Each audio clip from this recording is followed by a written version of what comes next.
3x3 की matrix का inverse निकालने के लिए हमारे पास एडजॉइंट ए चाहिए, मॉड ए चाहिए।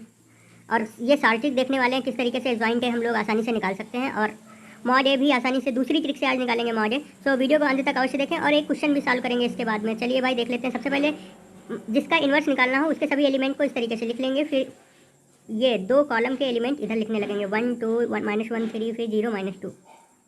फिर ये पहली रो पूरी उठा के नीचे डाल दी, फिर ये दूसरी रो पूरी उठा के नीचे डाल दी। इसके बाद में यहाँ पे एक लाइन खींच दी इस तरीके से। फिर इन एलिमेंट की गुणा कराई, 3 एकम 3 -0 तो 3 आ गया। इनकी गुणा कराएंगे 0 + 1 तो +1 आ जाएगा। माइनस माइनस प्लस हो जाएगा, 2 - 0 यहाँ 2 आ जाएगा। फिर इनके 2 दूनी 4 में से 2 घटा दिया, बचा 2। फिर इसके बाद 1 -0 1 आ जाएगा। तो ये फिर इसका जब ट्रांसपोज कराते हैं तो हमें एडजॉइंट मिल जाता है। मतलब 3 1 2 को यहाँ लिख दिया, 2 1 2 को इस तरीके से। फिर मॉड जो लिखते हैं इस वाले एडजॉइंट वाली मैट्रिक्स से, और जिस मैट्रिक्स का इन्वर्स निकालना है पहले 1 की गुणा 3 के साथ करा दी, कितना आया? 1 की गुणा 3 के साथ कराई, 3 आया। फिर 2 की गुणा 1 के साथ कराई, कितना आया? 2 आया। फिर -2 की गुणा 2 के साथ करा दी, -4 आया। तो 3 2 5 -4 बराबर 1।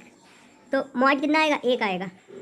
तो यहाँ पे आप नया सीख रहे होंगे कुछ कि एडजॉइंट ए के पहले कॉलम की और जो मैट्रिक्स जिसका एडजॉइंट निकाला है पहली रो की गुणा कराने पर हमें मॉड मिल जाएगा और वो मॉड तुरंत यहाँ पे रख देंगे। तो एडजॉइंट जब निकल जाए तब मॉड निकाल के यहीं पे ही आप तुरंत रख सकते हैं इस तरीके से। फिर adjoint A by A mod होता है, निकाल लेंगे। चलिए भाई इस क्वेश्चन के लिए कर लेते हैं।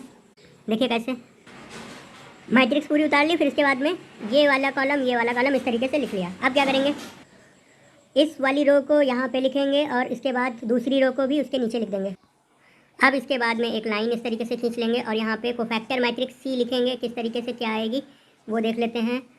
2 एकम 2 में से 3 घटाए, बचा -1। जल्दी से लिख लेते हैं। कोफैक्टर मैट्रिक्स लिख लेने के बाद में एडजॉइंट निकालेंगे। Adjoint of A equal to क्या होगा? इसका परिवर्त हो जाएगा। परिवर्त मतलब -1 8 -5 इस तरीके से। फिर इसके बाद में ए मॉड लिखेंगे। ए मॉड किस तरीके से लिखेंगे? एडजॉइंट के इस वाले कॉलम की गुणा मैट्रिक्स के इस वाली रो से। ठीक, तो 0 होगा पहले, तो दूसरे नंबर पे 8 आएगा, तीसरे नंबर पे 5 दूनी 10 -10 यानी -2 आएगा -2 यानी 0 + 8 -10 बराबर -2। तो मैट्रिक्स का इन्वर्स क्या आने लगेगा? ए इन्वर्स बराबर 1/-2 और इस तरीके से लिखेंगे। एडजॉइंट को पूरा उतार देंगे यहाँ पे। तो जब आप प्रैक्टिस कर लेंगे 2-3 क्वेश्चंस पे आपको बिल्कुल क्लियर हो जाएगा और आप यही मेथड अप्लाई करेंगे, क्योंकि वहाँ पे आपको कोफैक्टर निकालने में बहुत दिक्कत आती थी ए इन्वर्स में। ठीक है, सो वीडियो लाइक कर दीजिएगा और चैनल सब्सक्राइब कर लीजिएगा। Thank you.